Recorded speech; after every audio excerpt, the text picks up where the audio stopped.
काम से निकाल दिया। केड़ा फोन केड़ी जैकेट, मैं 500 पाउंड का क्लेम डाल दिया।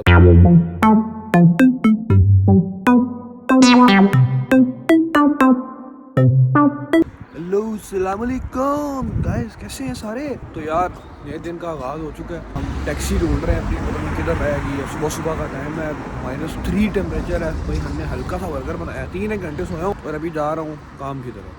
अभी ढूंढ रहा हूँ गाड़ी, पता नहीं किधर रह गया वो। अच्छे भले काम पे गए हुए थे, लेकिन एक ट्रेजेडी होगी भाई के साथ। अब वो ठीक है, वो ये थी कि भाई के साथ हुआ रेसिज्म, काम से निकाल दिया भाई ऐसे ही। मतलब मुंह उठाया और के चलो भाई घर। स्टोरी में तुम लोगों को बताता हूँ कि हुआ क्या था, क्योंकि उन्होंने मुझे उधर से निकाल दिया था। तो मैं ज़रा आ गया वापस। तो मैं टाउन सेंटर में था, तो मैंने कहा कि यार अभी जाके क्या ही करूँगा, यूनिवर्सिटी बैठता हूँ चल के, और यूनिवर्सिटी जाके ना वीडियो रिकॉर्ड कर लेता हूँ। आज मैं कोई हफ्ते बाद यूनिवर्सिटी आया हूँ और मुझे ऐसा फील हो रहा है कि मैं पता नहीं किधर आ गया हूँ। ना बंदा है ना बंदे की ज़ात है। तो मैंने 2 दिन की यूनिवर्सिटी की क्लास मिस की थी, क्योंकि मेरा वो था सिक्योरिटी का कोर्स।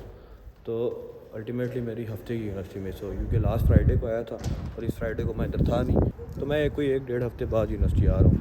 तो मुझे ना बड़ा वो वेट सा लग रहा है कि लोग किधर गए हैं। तो भाई सीन कुछ इस तरह का हुआ कि भाई काम कर रहे थे आराम सुकून से अपनी जगह पे। अचानक से एक सुपरवाइज़र में से कोई सीनियर, कोई बुजुर्ग आदमी थे, बूढ़ा बाबा था, वो आया है और मुझे कहता है ए मेट कम विद मी। बोलो ठीक है भाई, चलते हैं तुम्हारे साथ। तो वो मुझे काम वाली जगह से ना थोड़ा वो ब्रीफिंग वाली एरिया की तरफ लेके गया। तो वो ऐसे जा रहा और अचानक से बड़ा मुझे, और कुछ भी नहीं पता, मुझे लगा कि शायद मैं ना वहाँ पे कोई मस्तियाँ शस्तियाँ कर रहा था, बातें शातें कर रहा था।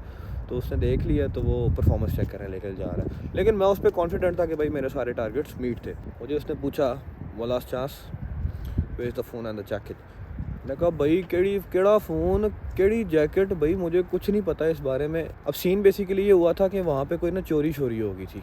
अब पता नहीं हुई थी कि नहीं हुई थी, क्योंकि बाद में जाके जब मुझे सारी चीज़ों का पता लगा तो मुझे पता लगा भाई ऐसे कोई चोरी शोरी नहीं हुई होती। वो सिर्फ और सिर्फ रेसिज्म कर रहा था। आई डोंट नो वाई, क्या रीज़न थी पता नहीं, जो भी था। लेकिन वो उस दिन मेरे साथ बहुत बुरा हुआ। मैंने ऐसी कोई हरकत नहीं की हुई। आप पुलिस को बुला लें, क्योंकि यहाँ पे बेसिकली रूल्स एंड रेगुलेशन, कोई आपको इस तरह से नहीं पकड़ सकता, आपको हाथ तक नहीं लगा सकता, वो सॉल्ट में आ जाता है। सिक्योरिटी टीम्स होती हैं, वो भी आपको हाथ तक नहीं लगा सकती। उनका सिर्फ काम ही होता है पुलिस को कॉल करें, बाकी पुलिस जाने और उनका काम जाने। मैंने कहा यार तुम पुलिस बुला लो। कहता है अच्छा ठीक है मैं पुलिस बुला लेता हूँ। मुझे वहाँ पे वो खड़ा करके वो चला गया, और आधे घंटे बाद कहीं से वापस आया और बोलता है कि मैंने कैमरे में देखा है आप ही थे, तो इसको बाहर निकाल दो। मैंने कहा भाई मुझे कोई वीडियो तो दिखाओ ना भाई, किधर से फ़ोन चोरी हुआ है और क्या हुआ है क्या नहीं हुआ, मैं देखूँ तो सही मैंने किधर से फ़ोन चोरी किया है। नहीं आप जाओ। मुझे बाहर कर दिया उन्होंने, मैं बाहर चला गया। अब मैं बाहर बैठा हूँ तो बस का वेट कर रहा था। थोड़ी देर बाद वो बंदा और उसके साथ एक और बंदा बाहर आया, मुझे पूछता है कि इधर क्यों बैठे हुए हो। मैंने कहा भाई अब तो मैं पब्लिक प्रॉपर्टी पे बैठा हूँ, यहाँ से तो मुझे तुम्हारा बाप भी नहीं उठा सकता। तो वो उसके साथ पे ना खड़ा हुआ था, और फिर आके मुझे पूछता है दोबारा, मुझे बोलता है कि यार सीन इस तरह है, हमने देखा है कि 2 बंदे थे। तो मैंने कहा वाह अच्छा, मतलब पहली दफ़ा कैमरे में जब वो मैं चोरी कर रहा था तब एक ही बंदा था, जब दूसरी दफ़ा वीडियो देखी गई है तो तब 2 बंदे हो गए। मैंने कहा कि यार कोई स्कीम लगानी है तो स्कीम तो कोई अच्छी से लगाओ ना यार। मतलब अगर आपने कोई रेसिज्म करना भी है, कोई काम से निकालना है आपने, तो कोई स्कीम तो बंदा अच्छी सी लगाता है। ये क्या, ये तो बच्चा भी पकड़ लेगा कि आप बकवास कर रहे हो, फजूल बात कर रहे हो। साथ थोड़ी देर बाद मुझे बोलता है, मैंने देखा उधर जो लड़का था जो साथ 2 जो बंदे थे, एक नहीं था 2 थे, तो उसका भी और आपका भी जो ऊपर जंपर था ना वो सेम था। मैंने कहा यार मुझे वीडियो दिखा दो, मैं अपने आप को देख के मैं खुद एनालाइज़ कर सकता हूँ कि भाई मैं हूँ या नहीं हूँ, और मैं डिफेंस दे सकता हूँ कि भाई ये मैं नहीं हूँ या ये मैं ही हूँ। फिर भाईजान क्या बोलते हैं कि यार फ़ोन चोरी ही नहीं हुआ, फ़ोन उधर ही पड़ा हुआ है। तो मैंने कहा कि यार जब चोरी ही नहीं हुआ तो फिर मेरे पे किस चीज़ का इल्ज़ाम लगाया आप। क्या भाई मैं जा रहा हूँ घर, मैं नहीं काम करता ऐसी जगह पे, मैं आप लोगों को ट्रिब्यूनल में देखूंगा। अब ट्रिब्यूनल क्या चीज़ है, यहाँ पे एम्प्लॉयज़ ट्रिब्यूनल होती है। एम्प्लॉयज़ ट्रिब्यूनल में आप केस पुट कर सकते हो कि भाई मेरे साथ अनफेयर डिसमिसल हुआ, कि मुझे जिस वजह से निकाला गया वो कोई रीज़न नहीं बनती। और यूके में एक बहुत बड़ी चीज़ है, अब मैंने सुना हुआ तो था और सारू को भी पता है कि लॉ एंड जस्टिस यहाँ पे बहुत फिट किस्म का है। मैंने उसको बोला कि मैंने कहा आप अपना काम करो, मैं अपना काम करूँगा, ट्रिब्यूनल में मिलते हैं। बस ये वो कहने की बात थी। उसको था कि शायद ये बच्चा है, नया नया है, इसको क्या पता राइट्स का क्या होगा, लेकिन उसको क्या पता था कि रिश्ते में हम उसके बाप लगते हैं। मुझे कहता है कि यार ट्रिब्यूनल में जाने की ज़रूरत नहीं है, कर लेते हैं कुछ। मैंने कहा ना ना ना ना ना, ये आप कर दी आपने भाई की बेइज्जती। इज्जत पे जब बात आ जाती है तो इज्जत का मामला बड़ा सीरियस किस्म का होता है। मैं अभी यूनिवर्सिटी पहुंचा ही था, आया हूँ। मैंने कहा यार 3-4 दिन से नींद नहीं थी पूरी, वो ऊपर एक पॉड पे मैं लेटा हूँ थोड़ा सा। मैंने कहा थोड़ा सा नैप ले लेते हैं। मुझे पीछे से कॉल आती है एक दोस्त की, कहता है कि यार वो बंदा जिसने तुम्हें निकाला था ना, वो मेरे से पूछ रहा है कि यार वो आपका क्या लगता है। उसने उसको बोला कि मेरा दोस्त है।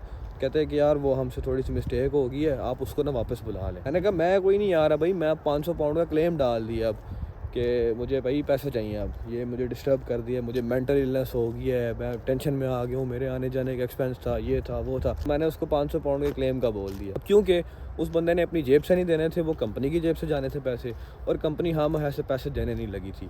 तो उन्होंने अपनी गलती एक्सेप्ट की कि यार हो गया बस, क्योंकि इंसान है ना, वो भी रेसिज्म आ गया, क्योंकि वो भी पुराने बाबे हैं ना, ये बहुत इनके अंदर जेलसी फैक्टर होता है कि यार ये दूसरी नेशनलिटीज़, ये एशिया से इधर उधर से उठ के आके इधर हम पे काबिज़ हो गए हैं। तो भाई एक टाइम पे इन्होंने भी हम पे हुकूमत की, लेकिन वो और तरह की हुकूमत थी। अब पाकिस्तानी लोग यहाँ पे बहुत ज़्यादा आ चुके हैं, इंडियंस बहुत ज़्यादा आ चुके हैं, तो वो पुराने लोग करते हैं रेसिज्म, नए लोग नहीं करते। जो यंग जनरेशन है यूके की, क्योंकि उनको पता है एवरीवन इज़ इक्वल, जो जितनी मेहनत कर रहा है वो उतना रिवॉर्ड लेके जा रहा है। तो मैंने सोचा, मैंने कहा चलो उसको अपनी गलती का एहसास हो गया, काम तो वापस मेरा रिज्यूम हो जाएगा, लेकिन आप मारते हैं छुट्टी, और छुट्टी के पूरे पैसे डालेंगे उसके ऊपर। मैं अगले दिन गया, मैंने एचआर के साथ इशू रेज़ किया कि मैंने कहा भाई मैंने ऐसे ऐसे ऐसे क्लेम कर दिया। ट्रिब्यूनल से पहले एक अथॉरिटी और होती है जो आपको बोलती है कि यार अगर आप अपना इशू बाहर ही सॉल्व कर सकते हो ना तो कर लो, क्योंकि ट्रिब्यूनल का जो फैसला आने में ना कुछ टाइम लग जाता है, 1-2 महीने लग जाते हैं, क्योंकि ऑब्वियसली लॉ तो है, जस्टिस तो है, लेकिन हर चीज़ का प्रोसीजर होता है। तो जब मुझे था कि यार मामला ऑलरेडी फटाफट ही सॉर्ट आउट हो गया, तो क्यों मैं इतनी लिटिगेशन में लेके जाऊँ, लेकिन एक एक्स तो डाले ना, एक इंप्रेशन तो डाले ना उसके ऊपर कि भाई आइंदा के बाद ऐसे पुठी हरकत नहीं करनी, सोचना भी ना ऐसे करने के लिए। तो मैंने उनको बोला कि भाई मेरे सारों के साथ मेरी रेपुटेशन ख़राब हो गई है, सारे मुझे चोर समझेंगे, अब मुझे कंपनसेशन चाहिए। वो बंदा आया, काफ़ी ज़्यादा लोग वहाँ पे खड़े हुए थे, तो मेरे पास आके बोलता है मैं apologies for yesterday, this thing will not happen again. और साथ ही मैंने उसको ये बोला कि भाई जो रेपुटेशन मेरी ख़राब हुई है वो अपॉलॉजी तो तुमने कर ली, कहता don't worry you will pay it full. मैंने कहा चलो पैसे मिल रहे हैं ना, छुट्टी भी मार ली है वहाँ से, पैसे भी आ गए हैं, और एक एक्स भी मच गया कि भाई अगला ऊपर से आया अब दोबारा। तो यार ये वाली स्टोरी बताने का मेरा मकसद ये था कि ये चीज़ मुझे पता है कि अगर मेरे साथ हुई है ना, तो आज से पहले भी कई लोगों के साथ हुई होगी, और आज के बाद भी कई लोगों के साथ होगी। क्योंकि देखें, कंट्री बहुत अच्छा है, लेकिन है तो इंसान ने यहाँ पे, और इंसान हर जगह अच्छे बुरे होते हैं। लेकिन एक चीज़ की टेंशन नहीं लेनी कि अगर ऐसा कुछ भी तुम लोगों के साथ होता है, जो यूके आ रहे हैं, जिन्होंने आना है, और जो इधर ऑलरेडी हैं, ऐसा कुछ भी तुम लोगों के साथ होता है तो भाई डरने की कोई ज़रूरत नहीं है, ऊपर चढ़ जाओ भाई। उसके कॉन्फिडेंस अपना ऐसे रखो कि तुम्हारे पास भी वही राइट्स हैं जो उसके पास हैं, ठीक है। ऐसे कोई तुम्हारे साथ कुछ भी नहीं कर सकता। अक्सर लोग डर जाते हैं, नहीं वहाँ पे रेसिज्म है, ये है वो है। देखो, इंसान पाकिस्तान में भी अच्छे बुरे हैं, यहाँ पे भी अच्छे बुरे हैं, लेकिन मसला ये है कि पाकिस्तान में ऐसा जब कुछ होता है ना, पाकिस्तान में क्या होता है, आपको सीनियर बोलता है भाई कल से काम पे ना आना, आप कुछ भी नहीं कर सकते। यहाँ पे ऐसा नहीं हो सकता। यहाँ पे अब देखें, मुझे उसने निकाला, मैं छुट्टी मारी, क्या हूँ, बाद में उनको पता लगा कि भाई उसकी गलती है, ऐसा कोई सीन है ही नहीं था, उसने गलत हरकत की है। मुझे उसने उस दिन के पूरे पैसे दिए हैं, पूरे पैसे मिले हैं मुझे उस दिन के, बिकॉज कि मेरी तो कोई गलती नहीं थी ना। टाइम मेरा ज़ाया जो हुआ वो उसकी वजह से हुआ, मैं तो काम करने आया हुआ था। यहाँ पे प्रॉपर रूल और रेगुलेशन है, ऐसे नहीं कोई अपनी मनमानी कर सकता। तो टेंशन वाली कोई बात नहीं है, डरना नहीं है कभी, और कॉन्फिडेंस हमेशा रखना अपना। अभी मैं जा रहा हूँ घर की तरफ, ये टाइम शाइम काफ़ी हो गया। ये पीछे आप लोग देख रहे होंगे लाइट्स की लाइन, ये आगे भी देखें, हाय हाय हाय, ये हमारी यूनिवर्सिटी का ब्रिज है, और इस ब्रिज के नीचे है नाला। इसको यहाँ पे भी दरिया ही कहते हैं, वैसे यहाँ का रिवर ही है, लेकिन लिटरली कभी इसमें से स्मेल नहीं आई, कभी स्मेल नहीं आई इसके अंदर। बिल्कुल साथ यूनिवर्सिटी है, ये देखो तुम, ये रात के टाइम यूनिवर्सिटी ऐसे फ्लेक्सिंग कर रही होती है, लेकिन इस नाले से कभी भी स्मेल नहीं आई, कभी भी स्मेल नहीं आई। जरा घर पहुंच के खाना शाना खाया तो अभी बड़ी सख्त किस्म की नींद चढ़ गई है। मैं काफ़ी दिनों से स्लीप डिप्राइव्ड हूँ। व्लॉग को मैं यहाँ पे एंड करता हूँ। तब तक के लिए अपना ख्याल रखना, लाइक एंड सब्सक्राइब कर देना, और बेल आइकन भी दबा देना। फिर मिलते हैं एक और वीडियो के साथ। अल्लाह हाफिज़।